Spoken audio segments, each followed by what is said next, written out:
And it's okay? Yes? Okay, thank you.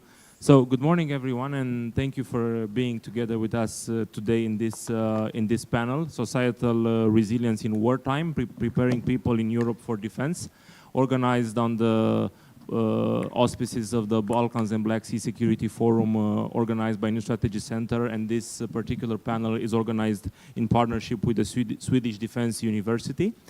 My name is LUPIţU. I'm the editor-in-chief of Calea, Europeană, the main EU and transatlantic affairs media platform in Romania.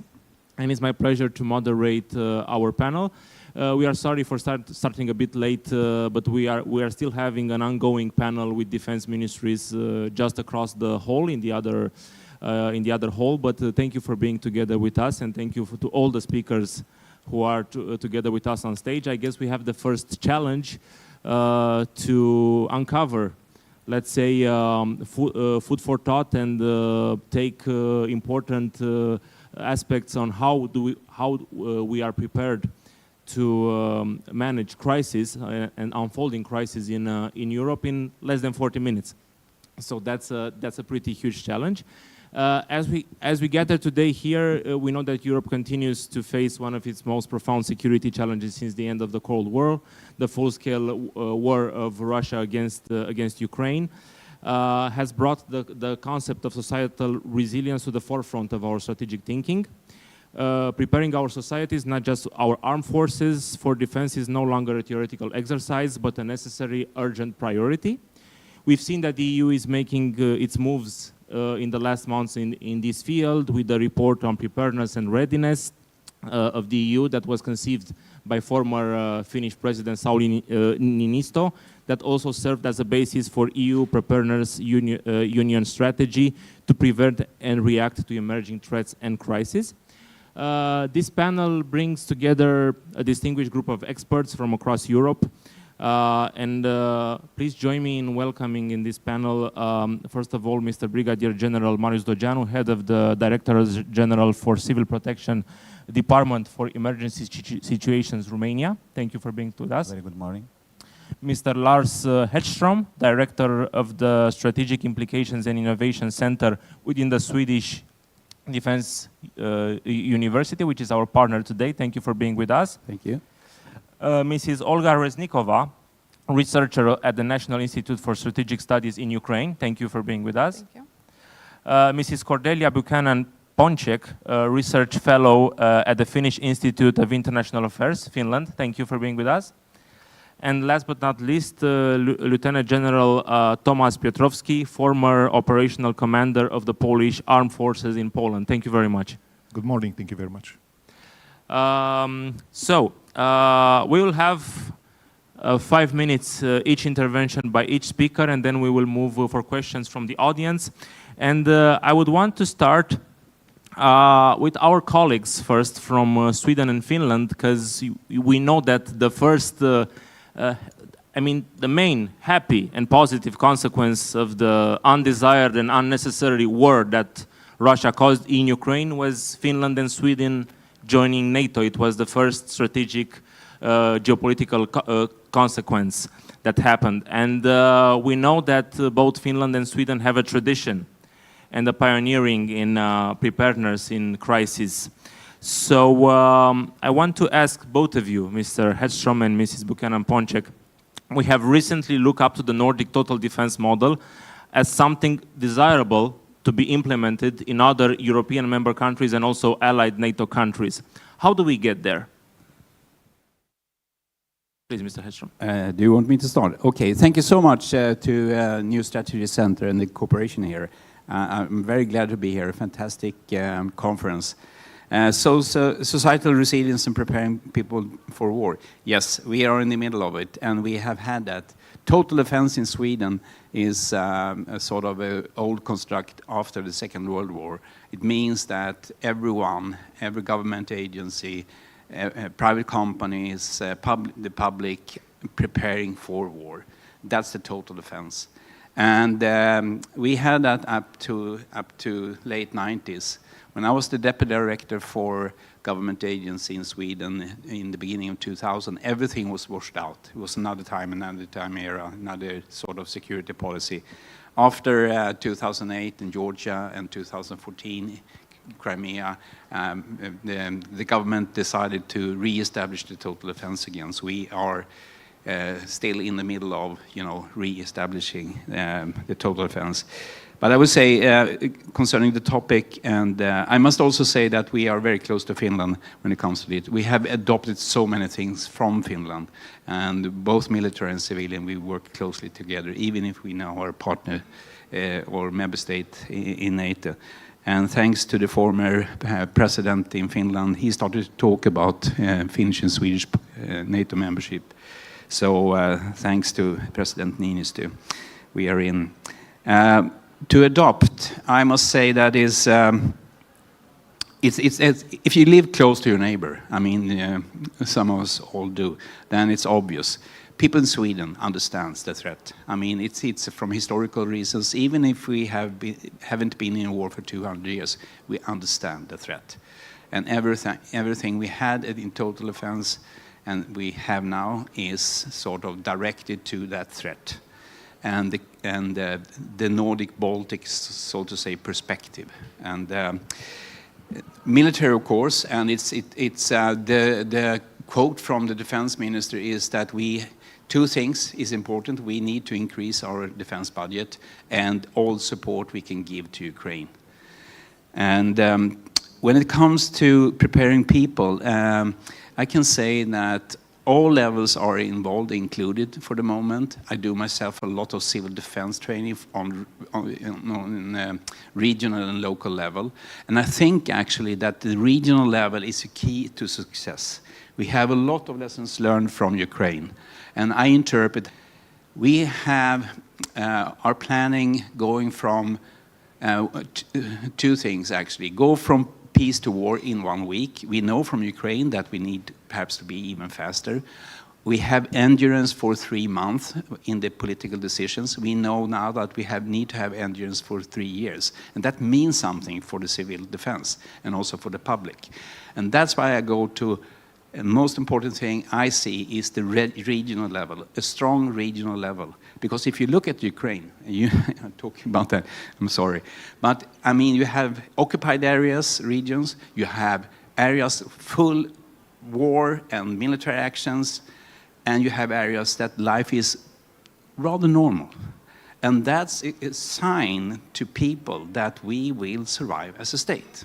And that's the most important thing.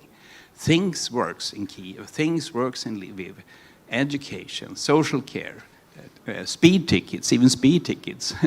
I didn't get one, but everything works. And that's the most important thing. The other thing is that I have a good colleague from US. His report is, the name of the report is All Security is Local. It means that we win the war in the regions and locally. So in Sweden, everyone is involved in the civil defense planning, means close cooperation between the military regions and the civil defense regions, means that on local level, every municipality, small municipality in Sweden, has their planning, the school, the social care, the infrastructure. And the infrastructure is most important because big part of our defense is host nation support from other states. Means that military resources coming in, big number of resources. We are an anchor state in our region, means that also the civil defense planning need to be adopted that. So it's a close cooperation. I will stop there because otherwise I can talk the whole 40 minutes. Well, thank you so much. Indeed, it's a close cooperation between EU member states and also NATO allies. And as I was preparing for this panel, I saw the fact that we have twin brothers and sisters when it comes to Sweden and Finland, not only joining NATO, but offering us, let's say, a background of being prepared as societies for different crises, because we also need public trust, we also need public morale. And I would now go to Mrs. Cordelia Buchanan PONCZEK with the same question. How do we move to a similar model in all European countries, but mostly in the eastern flank, because we are so close to the danger that Russia poses. Thank you. Thank you. And thank you so much for having me here on such a distinguished panel. So Sweden has a total defense, and Finland proudly has a comprehensive security model. And when I talk about Finland's comprehensive security, I like to start with a question to the audience, which actually you guys won't be able to answer, maybe some of you will. If something happened right now, a natural disaster, a storm, electricity outage, God forbid, war, where would you go? Do you know where you would go right now? Luckily, we're in a hotel, so probably there's a place in the hotel in the basement and they would evacuate us. But if you were at home, or if you were out on the street, do you know where you would go? I see some people nodding, some people saying no. In Finland, in Helsinki, I know exactly where I would go. And I know exactly what I would bring, and I know exactly what kind of supplies would be available and for how long. I know where I would get my information. I know how long my cell network coverage would last. And I know the things that I would need to stock up on in advance, such as iodine tablets and fresh water. And I know all of that because the Finnish government has prioritized ensuring that citizens have that information readily available. One way that they've prioritized this very recently, and I'm happy to share the link to this after the panel, is they've actually put together a virtual digital pamphlet with all the information about different scenarios, and they have asked the citizens, it's in English, it's in Swedish, it's in Finnish, they've asked, okay, if there were a scenario, how might you respond? A series of questions. And then they invite people to go through these and then look at how the Finnish government has worked together with businesses, with civil society, with local communities to plan for this. Because, first of all, one thing to emphasize, we're talking about war in this panel, but the comprehensive security model isn't just about war, because that's not the only disaster, the only crisis that can come about. As I said, something like an electricity outage, what happened in Portugal and Spain or at London Heathrow, that could occur. Flooding could occur, a natural disaster, things that make citizens feel threatened and unprepared. Because a country like Finland or like Sweden believes that citizens have a fundamental right to their security. They have a fundamental right to feel secure. The government is responsible for that. It's part of the Nordic model of how the government-citizen relationship functions.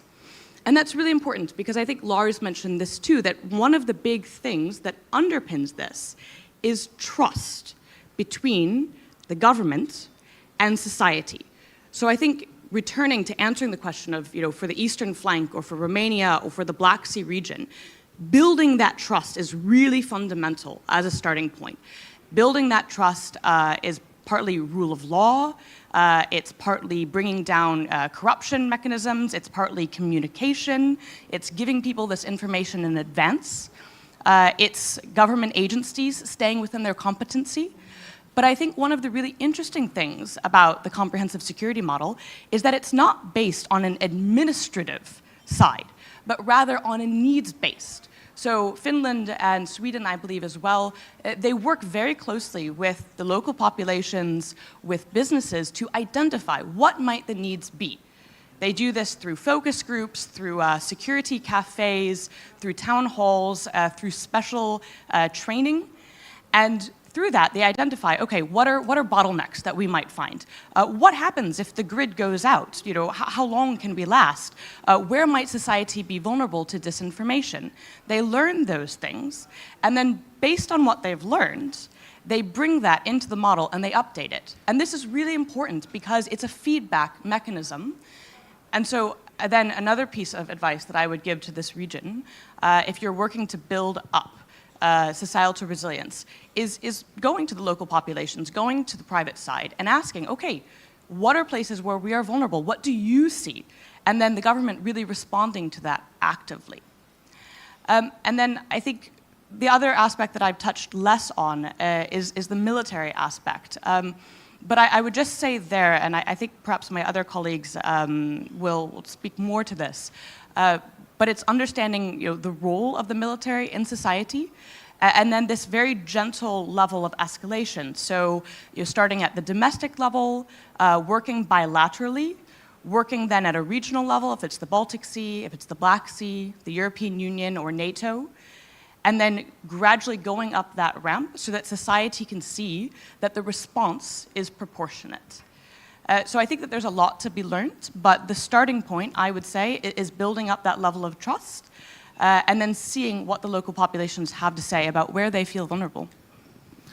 Well, thank you so much. If we take, let's say, for example, three fields like the status of democracy, happiness, and the press freedom, for instance, three ingredients that are important for trust within a society, we see Sweden and Finland, among other countries, on the top. So somehow these things are also linked in order to, let's say, inject trust in the public and also in the relationships between the government, the decision making, and all the society. When you were asking that first very provocative question, what do we do the first moment when we see a crisis unfolding, either it's a national disaster, an earthquake, or something?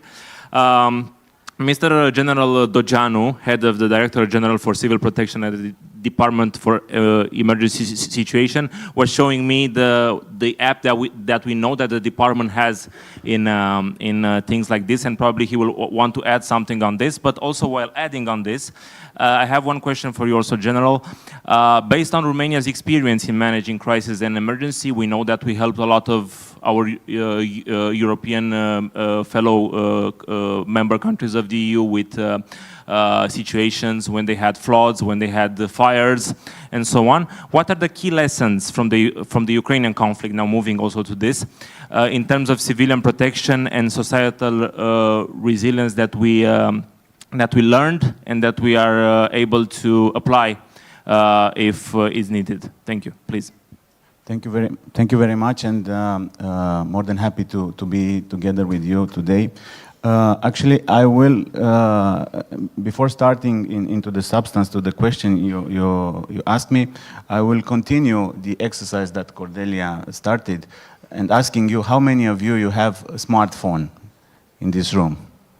I suppose all of you. Unanimity. But then, first thing first, I'm looking to my Romanian fellows, because they should be very much aware about the DSU app, the Department for Emergency Situation app, where you can find the map with all the shelters and all the emergency care units, all the things that you might need in such a situation. And I'm really glad that you put the issue of the disasters, because sometimes, I mean, in this new geopolitical context, I think we have the tendency to focus only on towards the war, but to forgetting that we are also exposed day to day to different other type of disasters.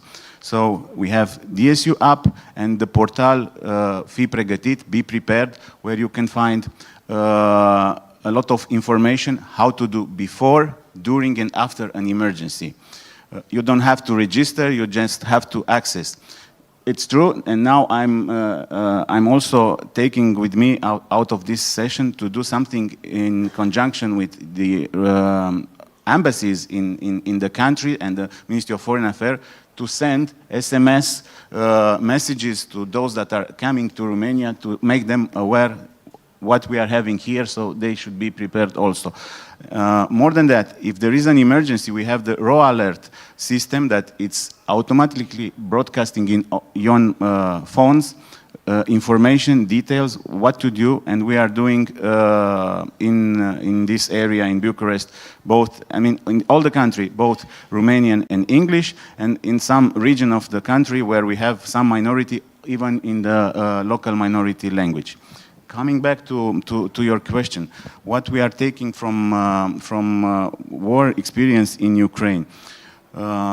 First thing first, until February 2020, Romania was not 100% prepared to receive such a massive influx of migrants.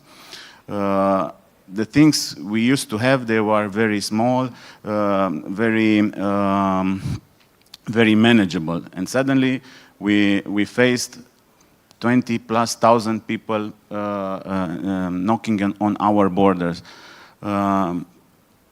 so it was not easy, but luckily we were prepared. We designed, although that all the narratives at that time were that it's not going to be such a military operation. We already prepared by end of November 2021 a plan using our own civil protection capacity, and what we've done at that time was to ensure rapid and smooth influx of the people coming from Ukraine into the country. So now we have this experience, and now we know how to deal massive uncontrolled movement. We know to a certain level, of course, we have to improve. We have to keep investing. We have to continue developing our capacity. But what we learn, and we take also with us, that in the National Coordination and Command Center that was activated in February 2020, actually, when we start with the pandemic, and is still activated until now, we took an adaptive, a flexible approach.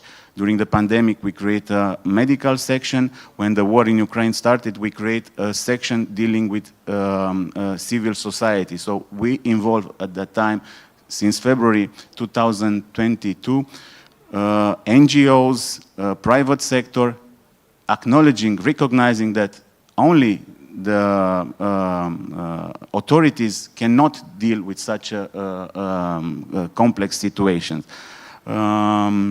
There are many things that have been learned during those years, but definitely one of the things we have to take it more serious is financing the system.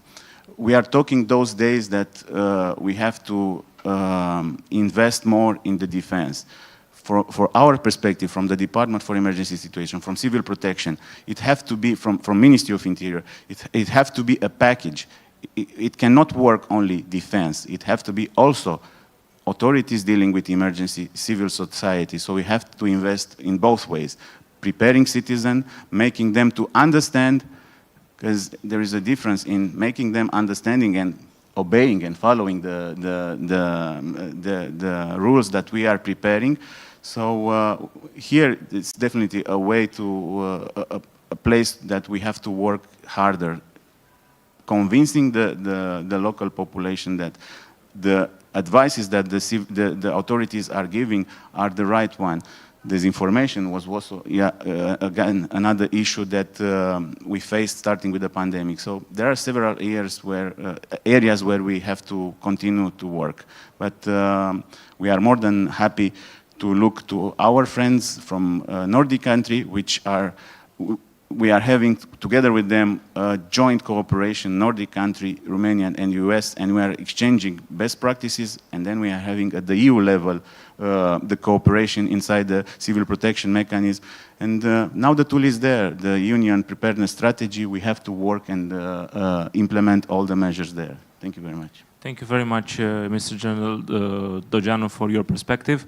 I want to move now to our distinguished speaker from Ukraine, Mrs. Olga REZNIKOVA, a researcher at the National Institute for Strategic Studies.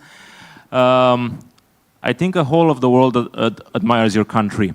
And it's not because of the fact that the Western countries have helped Ukraine with weapons, with financial instruments. It's not of the fact that only Western leaders have stood in Kiev and not Vladimir Putin, but also it's because of the fact that your country didn't ask for a right, it asked for means to defend itself. And I'm not speaking now just on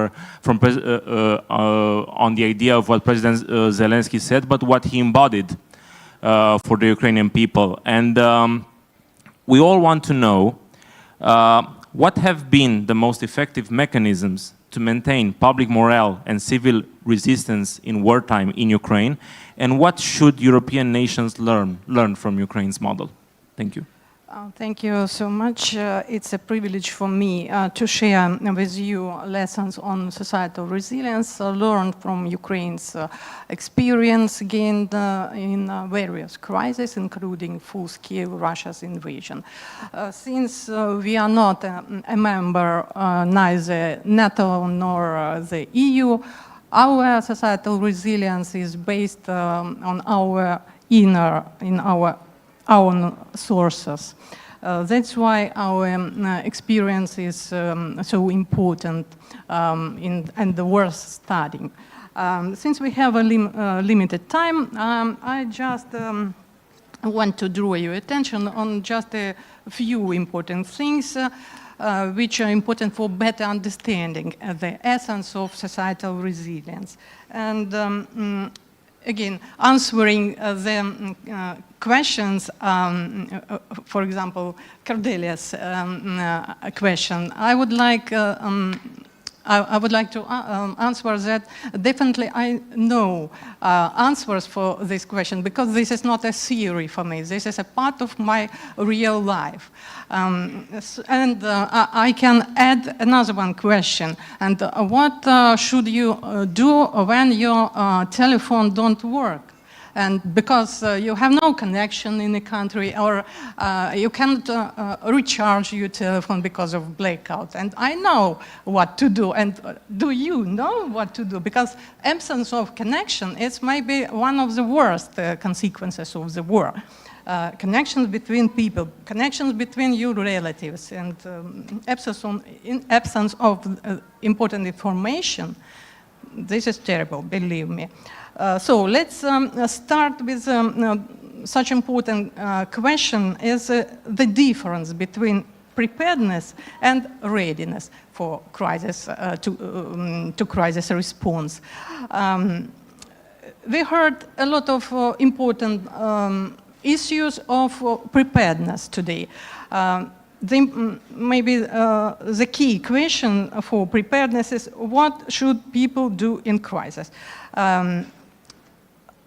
Preparedness is about risk assessment and crisis management, risk awareness, planning and protocol of concerted actions, training and capacity building, and so on, so on.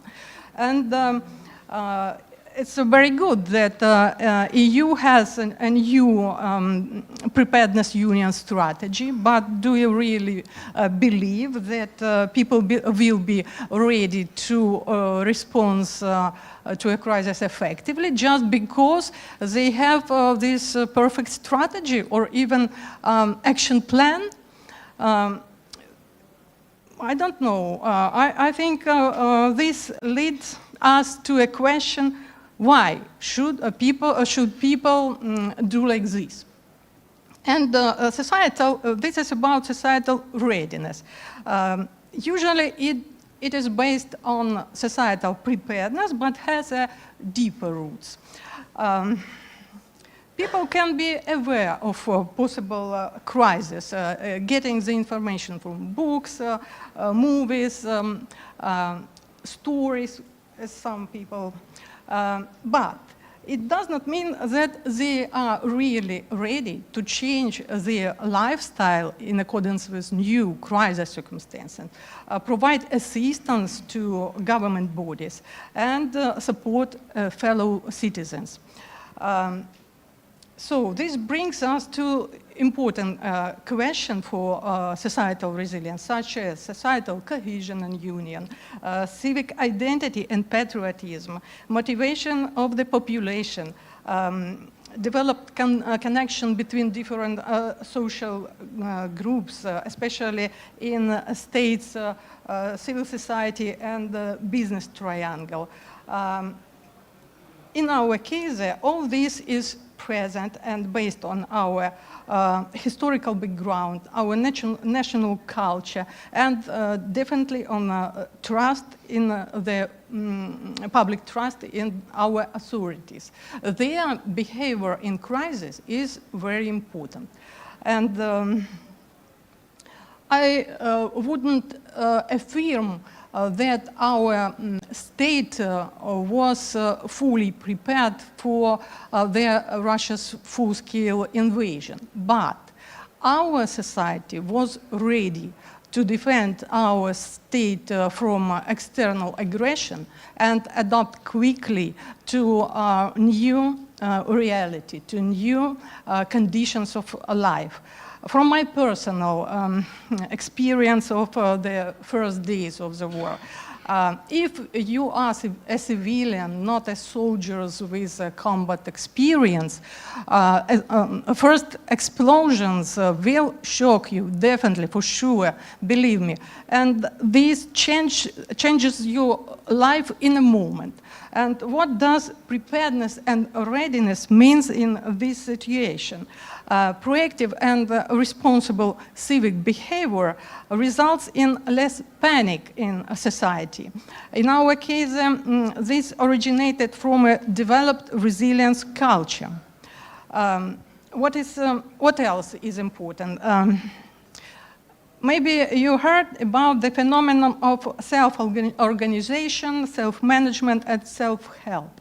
This phenomenon was fully revealed in Ukraine in crisis situation. It can be hidden or invisible in peacetime, but this is very important during the war especially. You know about the spread of volunteer and charitable organizations' activity in Ukraine. State efforts have been complemented by initiatives from civil society, especially in providing essential functions and services such as evacuation, physical and mental rehabilitation, and so on and so forth. You can hear about this yesterday on one of our sessions.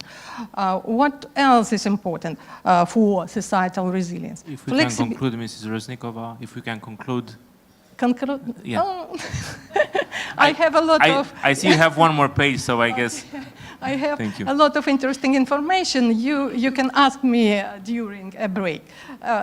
Okay, flexibility, creativity, and adaptability is embedded in the DNA of Ukrainians. That's why it was very important, and this is what exactly made us resilient.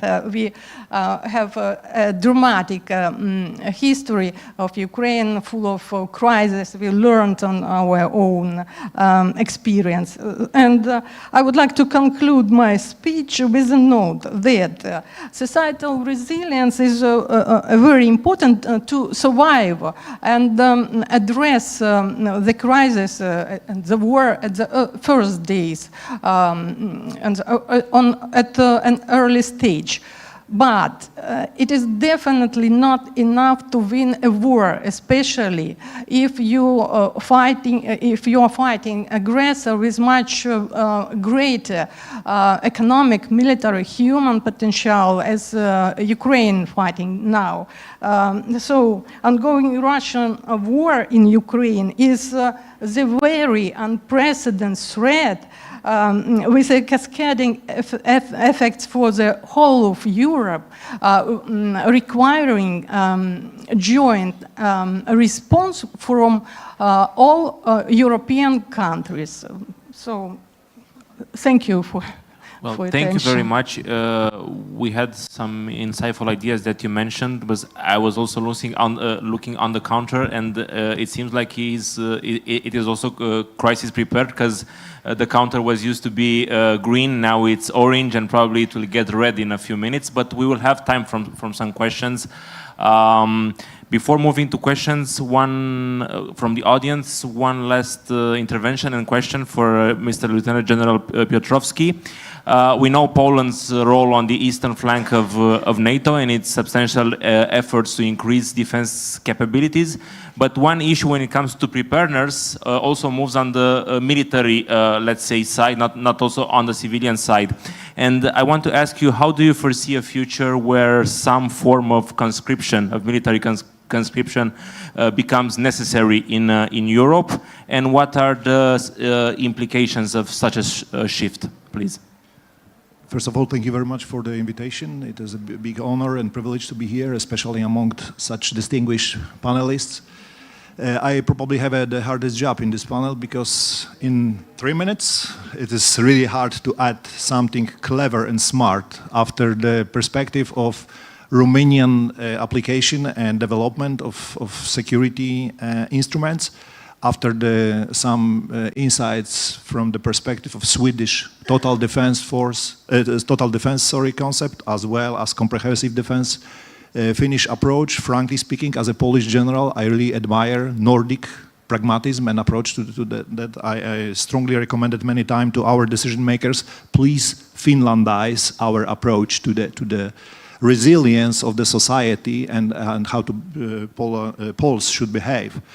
Of course, one of the important issue is the service, the form of the service. Definitely, our compulsory military service is suspended in Poland since 2008, and I'm not a big proponent to come back with the same form. We have to definitely find another form, not the military service, but how to each single Pole, doesn't matter, gender or age, should deliver their own input to the self-defense, and definitely.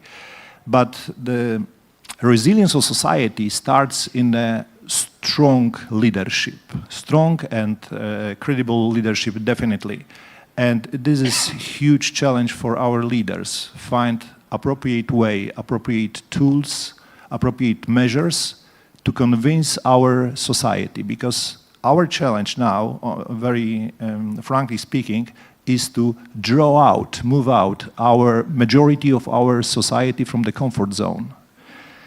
To explain that each single Pole should contribute through the military service, another kind of service like a police, fire department, and so on, to our societal security. It is really huge challenge. Only a society which is well educated, education is also a very important issue, is a very conscious society, is able to, in the first stage, deter enemy, very aggressive enemy, and in the final stage defend our values and our sovereignty. Thank you very much. Well, thank you for this concise answer, and we now move to the floor. I guess the organizers will let us a few more minutes for Q&A, short Q&A session. Please, we have a question over there. And also, I think we can take all the questions if possible. Yeah, please. Thank you very much. Jarno Välimäki from the Embassy of Finland here. First, I'd like to address the question on when it's time to go to conscription.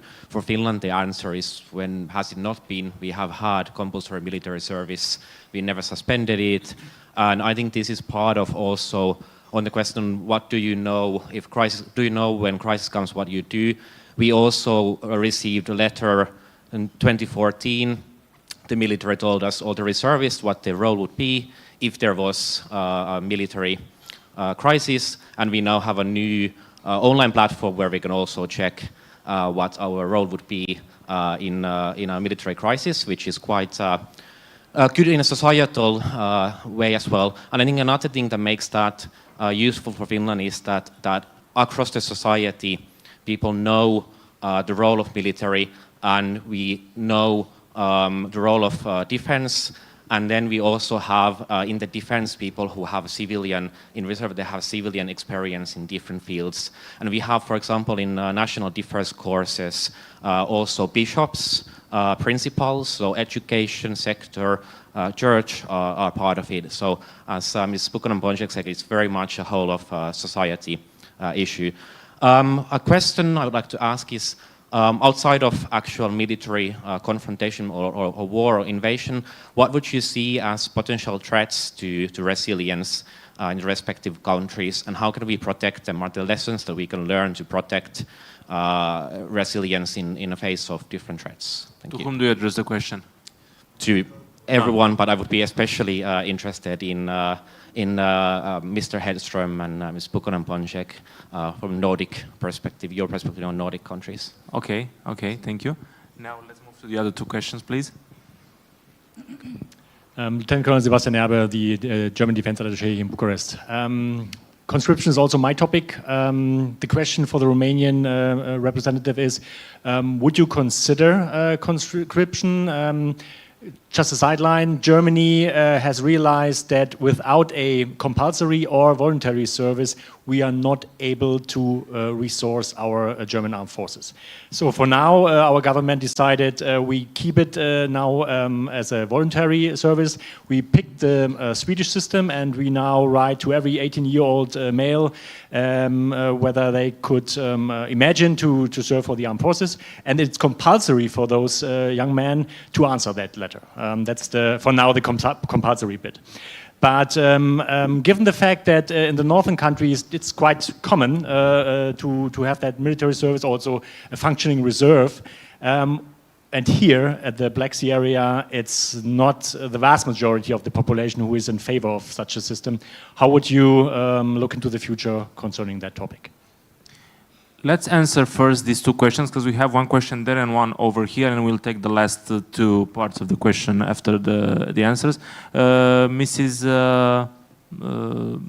Yes. Buchanan, please. Absolutely. About societal resilience and challenges. And yes. So I would actually point to my colleague from Ukraine as on the military aspect, which is duration. And I think that one of the big components right now is that Finland has a very good short-term strategy, which is excellent because it helps alleviate the risk and the panic that first comes. But a war of attrition or a longer outage provides more opportunity for panic when things don't change. So I would say that that's one space. And then the second is, we touched briefly on disinformation, but I would just say, in general, outages or events that happen that look like they could be terrorist activity, or they could be, they're basically operating in a gray space, and people are unsure about what it could be. So again, I mentioned Portugal and Spain. People were really uncertain about the source of the outage, and Heathrow as well, really uncertain about the source of the outage. And so operating in that space, I would say, is also a risk to this resilience, because people want to trust, but when it's unclear, then that trust can falter. So I would say that these are two key areas that societies need to look to. thank you. Mr. HEDSTRÖM, please. First of all, the difference between Finland and Sweden is that Finland never left the high level of civil defense. And Finns are very pragmatic people, so they never left, understood the threat. And the other question you raised, what's the most important threat, Finnish representative, is disinformation. Social media and disinformation. That's the most important threat to meet and mitigate and sort of be proactive. So that's my answer to that question. I must say also, I need Olga to comment something. The most important thing I take away from here is the difference between preparedness and readiness. That's so good. And the other thing is that the art of societal resilience, because it's art, it's not science, it's think like a smorgasbord. It's a smorgasbord: Romania, Sweden, Ukraine, Finland, and Poland. Take the best pieces and put them together. Thank you. Thank you very much. Now we have Mr. General DOGEANU. Please tell us, where do we sign up for conscription? Thank you very much for the question. Probably I will disappoint you with my answer, because I'm representing actually the Ministry of Home Affairs, not the Defense. I'm not very much aware about the discussion that are in-house of the Ministry of Defense. However, at the level of the Ministry of Interior, Department for Emergency Situation, we are having our own internal analysis.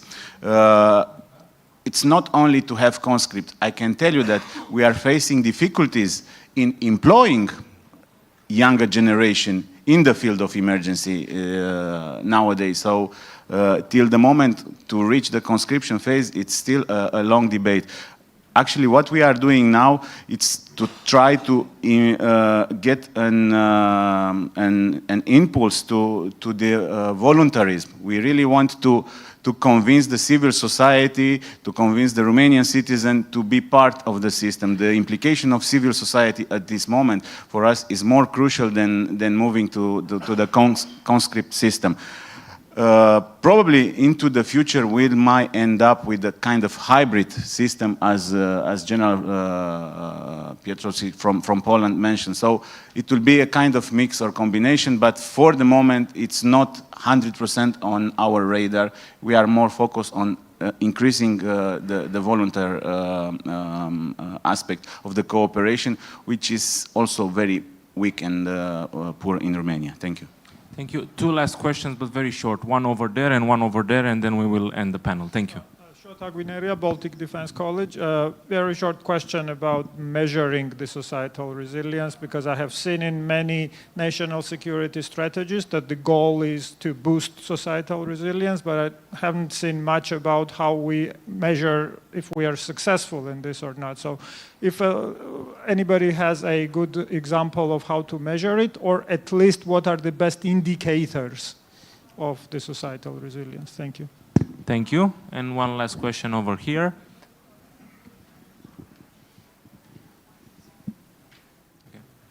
Good morning, Robert Hamilton from Delphi Global Research Center in the U.S. So I wanted to ask a question about total defense or comprehensive defense, of which societal resilience is a part. Is there a difference between the comprehensive defense strategies that larger states like Finland, Poland, Ukraine would pursue, and those that smaller states, say the Baltics, would have to pursue, and what would that difference be? The crux of the question is, how can smaller states make up for the fact that they can't trade space for time the way larger states can? Okay, to whom do you address the question? To all the panel? Anybody. Anyone who wants to pick the hot potato. Okay. With the indicators on societal resilience, please, Mrs. REZNIKOVA, and then Mrs. Buchanan. I would like to give you a very short answer. I think the indicator can be culture, education, trainings based on real-life examples. This is very important for boosting civilian societal resilience. Thank you. Ms. Buchanan, please. Both of these are excellent questions, and actually they provide good moment to discuss after the panel is over. To my colleague from the Baltics, actually the questions are in a way linked, I think, which is quite nice. So for Finland, one indicator, maybe not so much of resilience, but of readiness, is how many Finns, the percentage who would go to war for their country, which is 74%, as opposed to about the 25% average in Europe. But that only measures one aspect. You could probably write an entire doctoral dissertation on the variables that we could take into account. I really like the question, and I'd be happy to discuss it more afterwards. But talking at the local community level and getting that feedback is one way to understand. Integrating that into a bigger statistical model is an entire thing to take separately. To my colleague from the United States, I think there are a lot of takeaways, especially for the Baltic states, precisely because they're facing similar problems. And so I think a lot of the things that we have talked about here from the large state model can be applied to a small state model, because it's about governance, transparency, cooperation, de-siloing, kind of the circular top-down, bottom-up model. Small states can do that maybe even better than big states can, because the direction of the discussions between the government and then the local populations is even geographically smaller. Talking from Helsinki to Lapland, huge difference in the way that those two areas see what they're talking about and the decisions that are made in Helsinki, the risks that they're facing. Again, happy to continue this conversation over coffee after the panel. Thank you. We'll have a panel after coffee as well. Mr. HEDSTRÖM, you want to? Short ones. We do much more gaming, wargaming, civil military wargaming. I think it's a matter of quantity, of course, but I think the most important thing is the quality behind. So it's not perhaps the full answer to you, but gaming as a tool for building preparedness, building readiness, that's the key thing. To US colleague, I think a little bit in the line of my Finnish colleague, sometimes it's an advantage to be a small state. Because you are closer to the population, closer to all the actors. But one thing that we do a project with US about integrated deterrence. Integrated deterrence between Finland, Sweden, and Norway. You don't need to talk about it. There is an integrated. So we have it in the genes to work together with each other. Thank you. And Mr. Piotrowski, if you want to add something, I 10, would 20 like seconds. to contribute, even 9. I would like to contribute to the 2 issues threat for our societal resilience. The first issue, the most important from Polish perspective, is a polarization of the society, which is the first one, and the second one is a populism, is very similar like Ukrainians have. Let's fight with the populism. And how to measure readiness for our society is an answer from side of our society for Polish institution action, for example, like a training alarm. If majority of our society will answer positively for such kind of, actively for such kind of initiative, I would be more than happy. Thank you very much. Thank you very much for all the presentations, for this energizing panel, and we will move the panel to the coffee side now. Thank you very much, and our organizers want to deliver us a message. Please, Roberta.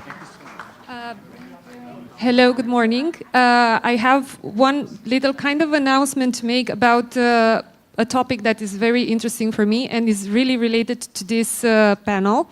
The researchers in the academia also noticed the need for resilience and for cooperation, and that's why some colleagues of mine started an alert hub that is going to research all the best practices related to situations that endanger population. And if you are curious to see what we do, we are very much looking to cooperate with all the institutions possible to see what best can we do. It's an alert hub from cost action. Thank you.